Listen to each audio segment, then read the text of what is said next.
If she had any real ambition, she would have finished. My mother said that while raising a wine glass at Thanksgiving. 31 relatives were watching. No one corrected her. They just nodded politely, the way people do when a parent sounds disappointed but reasonable. I was 29 years old, and for 7 years that had been my introduction. Not Ivy, not daughter, not entrepreneur.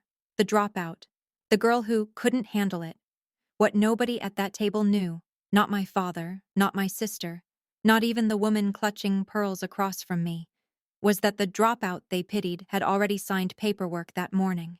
Paperwork that would put my name in Forbes before dessert was served. But I didn't say anything, because silence, when used correctly, is a weapon. This happened in Glastonbury, Connecticut. My parents' colonial house. White shutters, perfect lawn, 3 folding tables pushed together and covered in cream linen my mother ironed herself. Candles glowing. Motown playing softly so the house felt warm. It wasn't warm, it was staged. Across from me sat my sister Meredith, junior partner at her firm, newly engaged, diamond flashing under chandelier light like a trophy. My mother beamed at her. "That's what commitment looks like," she said proudly. Then she turned slightly. "And then there are different paths." The table gave a soft laugh. The kind that isn't cruel, just compliant. If you've ever been the cautionary tale at your own family dinner, you know that laugh. It's worse than open insults, because it sounds reasonable. But here's what really happened. March 2017, 2:04 a.m. My phone rang in a dark dorm room at Yukon State, a neighbor's voice shaking. "Ivy, your grandmother collapsed." By sunrise, I was driving 4 hours down I-95 with no music and no sleep. The hospital lights buzzed overhead. The doctor said stroke, left side paralyzed, 6 to 12 months of rehab. The social worker handed me a pamphlet, $42 an hour for home care. My grandmother's Social Security barely covered rent and medication, so I called my mother from the hallway. "She's stable," I said, "but she's going to need someone." There was a pause. Not grief, not panic, inconvenience. "I have court this week," she replied. That was the entire plan. No rotation schedule, no family meeting, just silence. So I made a decision. I went back to campus Monday morning and filed for a leave of absence. My advisor tried to stop me. "You're 1 semester from graduating." I know, but my grandmother couldn't stand up on her own. I packed my dorm into 4 cardboard boxes and moved to Bridgeport. I learned how to help someone relearn how to walk, how to transfer from bed to wheelchair without falling, how to pretend everything was fine when it wasn't. And when I called my mother to explain, she said something that changed everything. "Don't tell the family the details." I thought I misheard her. "What?" "I don't want people thinking we can't handle our own problems." I stood in my grandmother's kitchen while she slept in a rented hospital bed in the living room. "I'm not quitting," I said carefully. "If you don't go back," she replied calmly, "people will assume you did." That was the moment I understood something. She wasn't protecting me. She was protecting the image. And by the 4th of July, the story had already spread. At Aunt Linda's barbecue, someone touched my arm gently and said, "I heard school wasn't a good fit." Across the yard, my mother dabbed at her eyes with a napkin. "She's going through something," she whispered. I opened my mouth to correct it. "Ivy," she said sharply, "not today." Every head turned toward me, like I was the one causing discomfort. That was the day I stopped defending myself. Because while she was rewriting my story in public, I was building a new one in private. And the night her phone stopped being the loudest one in the room, everything flipped. The worst one wasn't even Thanksgiving. It was Meredith's promotion dinner. My mother stood up, glass raised.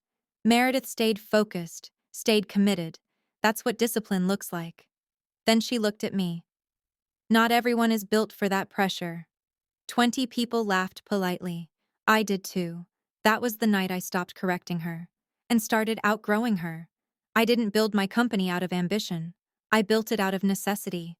When you're 22 and bathing the woman who once braided your hair before school, ambition feels small.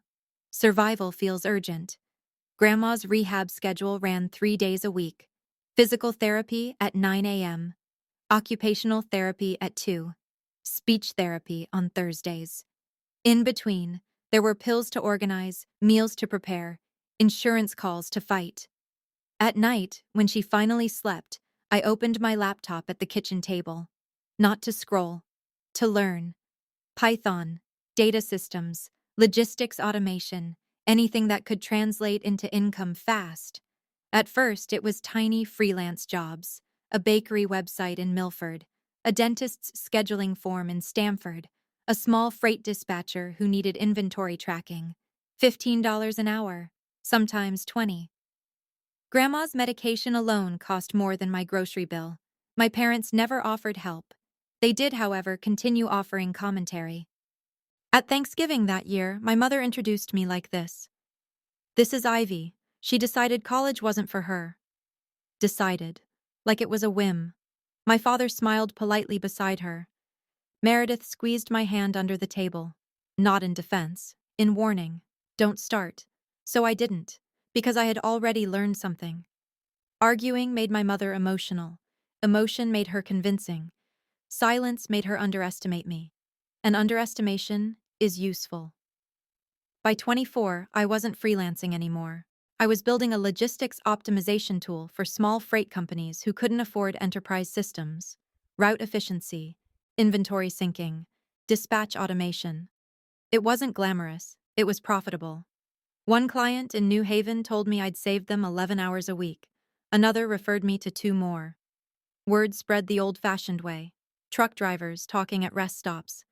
In January 2019, at 1:13 a.m., I filed LLC paperwork. Northbridge Systems. I didn't tell my parents, not because I was hiding, because I remembered Ridgeway Tech, the internship I earned, the offer letter I celebrated alone, the call I got 1 week later. We've received concerning information from a family member. I knew before they finished the sentence. I drove to my mother's house and asked her directly. She didn't blink. Maybe they just didn't want you. That was the day I stopped sharing good news. If visibility was a vulnerability, I would stay invisible until I was untouchable. Year 1, 3 clients, $58,000 revenue. Year 2, 19 clients across Connecticut and Massachusetts. I hired 1 remote developer. Year 3, 74 clients across 12 states. Revenue crossed 7 figures. I moved Grandma into a better apartment with sunlight instead of brick. Still, every holiday, I sat at the end of the same table. Still, my mother told the same story. She's figuring things out. She left school. She's good with computers. Like I fixed printers for pocket money, and I let her. Because while she was narrating my past, I was negotiating my future. 3 weeks before Thanksgiving this year, I got an email from a Boston acquisitions firm. They wanted to discuss Northbridge. I thought it was spam. It wasn't. 2 weeks later, we agreed on a number. $38 million. The deal was set to close Thanksgiving morning. Forbes requested a comment and a headshot. I almost laughed at the timing. I didn't orchestrate it, but I didn't delay it either. So when my mother lifted her wine glass that night and said, if she had any real ambition, she would have finished. She had no idea her version of me had an expiration date. Under the table, my phone buzzed. I didn't check it. Across the room, my Uncle Rob's phone buzzed too. Finance alerts, real-time acquisition updates. He glanced down casually, then he went completely still. That was the moment the narrative shifted. Not because I spoke, but because the internet did. Uncle Rob didn't say anything at first. He just kept staring at his phone. Then it buzzed again. And again. That's when people started noticing. Everything okay? Aunt Linda asked. He didn't answer her. He looked at me. Not confused, not joking. Studying. Ivy, he said slowly. Do you want to explain this? Or should I?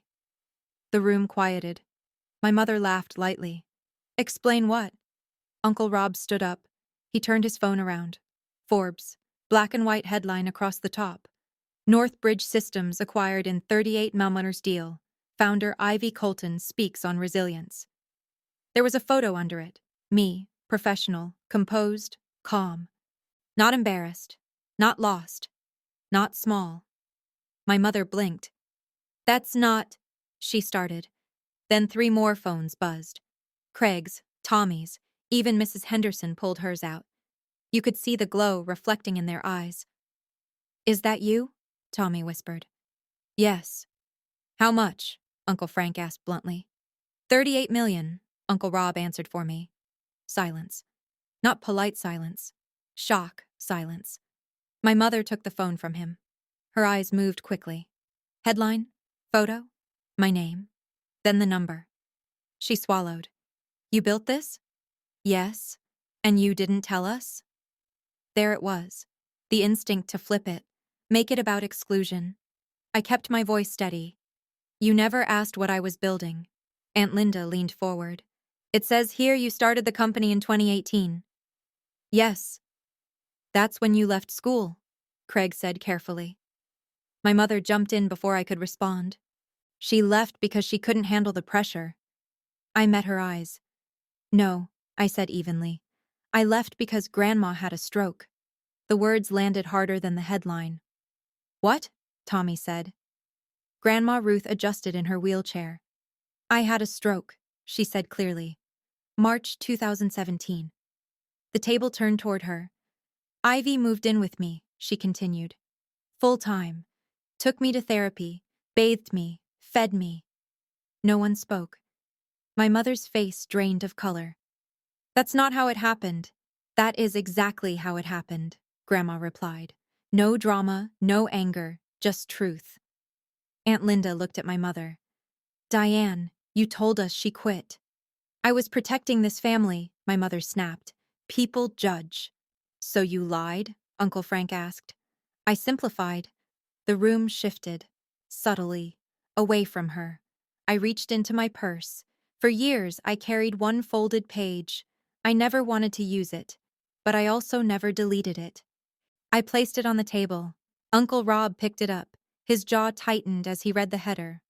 From diane.coltoneggmail.com. Mail to diane.coltoneggmail.com, he said quietly. My mother froze. 2. hrridgewaytech.com. Mail to hru.ridgewaytech.com. Gasps. You called my internship, I said. That's ridiculous, she whispered. Uncle Rob read aloud. I'm writing out of concern for my daughter. She has a history of unreliability and emotional instability. The words felt heavier spoken out loud. You sabotaged her? Aunt Linda breathed. I was protecting her from failing publicly, my mother cried. From succeeding, Uncle Rob corrected. The silence after that wasn't confusion. It was clarity. For 7 years, I had been the disappointment at the end of the table. Now the disappointment wasn't me. It was the person who controlled the narrative. Meredith finally spoke. Mom, why would you do that? My mother looked at her like she'd just switched sides. I didn't want her ending up small. I took a slow breath. I wasn't small, I said. I was carrying what you dropped. That line stayed in the air, and for the first time, no one defended her. The room didn't erupt. It recalibrated. That's what real shifts feel like. Not chaos, but gravity changing direction. My father, who had spent 7 years orbiting my mother's version of events, finally spoke. She tried to tell us. The words were quiet, but they were detonations. Aunt Linda turned to him. Kevin, what do you mean? He didn't look at my mother. He looked at me. At the 4th of July barbecue, he said. Ivy tried to explain why she left school. Diane stopped her. My mother's head snapped toward him. Kevin. No, he said, and it wasn't loud, but it was final. You stopped her. That was the moment the power left her. Not when the article came out. Not when the number was said. When her own husband confirmed the lie. She stood up abruptly. This is being blown out of proportion, she said, voice trembling now. I made one phone call. Parents intervene. That's normal. You told an employer she was emotionally unstable, Mrs. Henderson replied calmly. That's not intervention. That's sabotage. Craig didn't say a word, but he stepped half a pace away from Meredith. Tiny movement, huge meaning. My mother's breathing got sharper. I didn't want her embarrassing us, she said. There it was, the truth without polish, not protection, reputation. I didn't embarrass you, I said evenly. You were embarrassed by me. Her eyes filled, real tears this time. I grew up with nothing, she whispered. People looked down on my family. I swore my daughters would never be pitied. And when I didn't follow the script? I asked. She didn't answer, because the answer was obvious. She made me the cautionary tale so Meredith could be the success story. Golden child. Scapegoat. It's a system older than any of us. Meredith's voice cracked from across the table. I knew about the internship. The room turned again. What? I said. Mom told me she handled it, she admitted. She said you weren't ready. And you believed her? Yes. She didn't defend herself. She didn't justify it. And I didn't question her, she continued quietly. Because if I questioned her, I'd become you. That line hit harder than the acquisition number. I let that sink in. I let you be the failure, she whispered, so I could stay the success. Silence. Not hostile. Honest. My mother looked at her like she had just been betrayed twice in one night. But this wasn't betrayal. It was exposure. I never meant to hurt you, my mother said to me. That doesn't undo it, I replied. I wasn't angry. I was clear. You didn't protect me, I continued. You protected your image. That one landed. Uncle Frank exhaled slowly. Aunt Linda pressed her lips together. My father stared at the floor. For 7 years I had imagined this moment. I thought I'd feel victorious.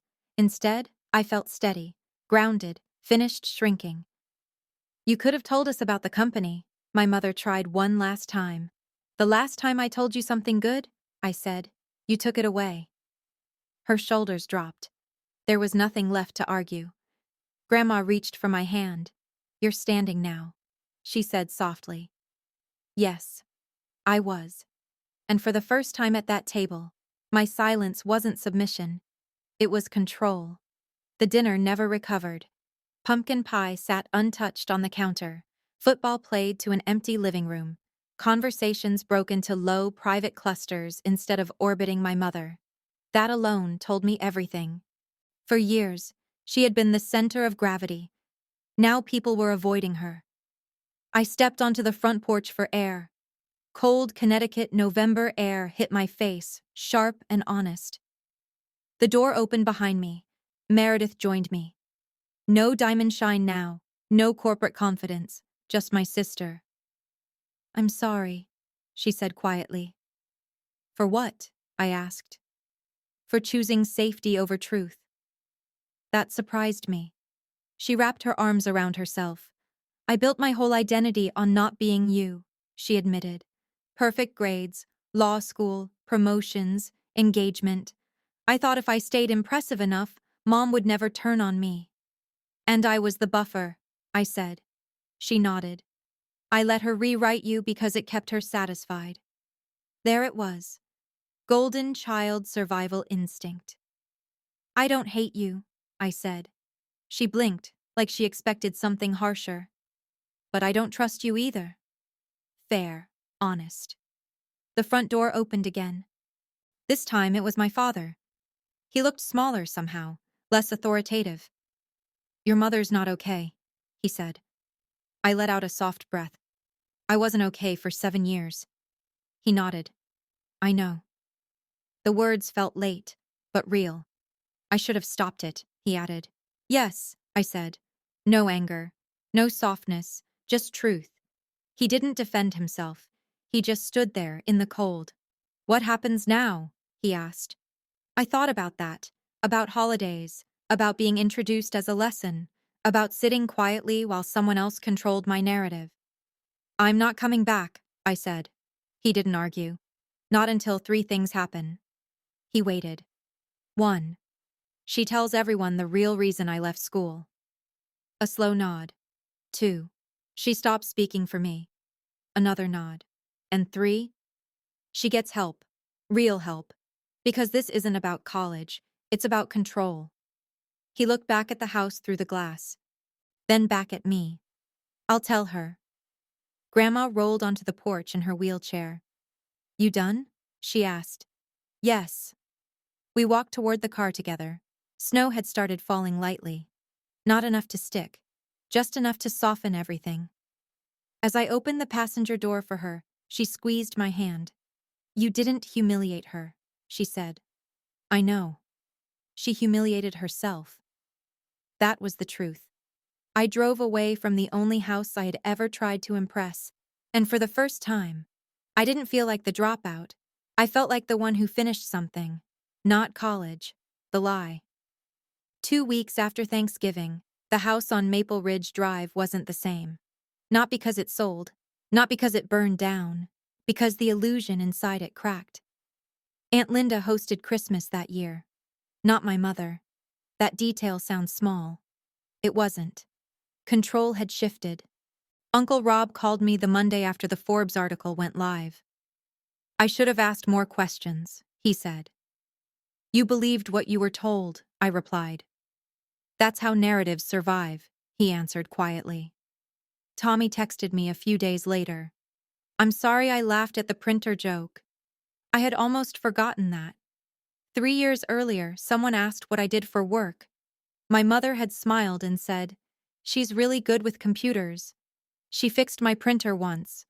The table laughed. I laughed too. Because sometimes it's easier to participate in your own humiliation than fight it. Tommy remembered. That mattered. Meredith started therapy the week after Thanksgiving. Not announced, not posted, just done. Craig postponed their engagement party, not out of anger, out of clarity. I'm not marrying into silence, he told her. That sentence echoed in my head for days. My mother called 4 relatives before New Year's. Not all 31, but 4. She told them the real reason I left school. She admitted she had asked me not to explain it. She admitted she made a phone call she shouldn't have made. Aunt Linda told me she cried. Not the controlled, measured tears I grew up watching. Real ones. The kind without an audience. In January, the acquisition finalized. $38 million. People always focus on the number. But here's what actually changed. I hired a full-time aide for Grandma. I moved her into a bright apartment with real sunlight.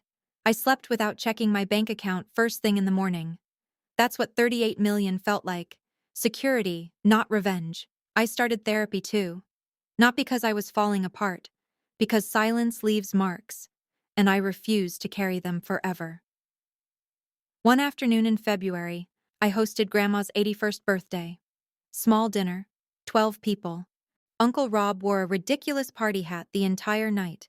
Tommy's toddler tried to steal frosting with his bare hands. Meredith came, alone, no ring, no performance. She brought gardenias, Grandma's favorite. You paying attention now? Grandma teased her. Meredith smiled. I'm learning. My mother wasn't there. Not because I didn't invite her, I did. She said she wasn't ready. For the first time, that felt honest. And honesty is where repair begins. People ask me if I forgive her. That's the wrong question. Some days, I understand her. A woman who grew up judged, who built her identity on looking successful, who panicked when her daughter stepped off script. Other days, I remember sitting at the end of that Thanksgiving table while 31 people nodded along to a lie. Both are true. Forgiveness isn't instant. It's layered. But boundaries? Boundaries are immediate. I won't sit at a table where my name is spoken with pity. I won't let someone else narrate my life. And I won't shrink to make someone else comfortable. For 7 years, my parents called me the dropout at every dinner.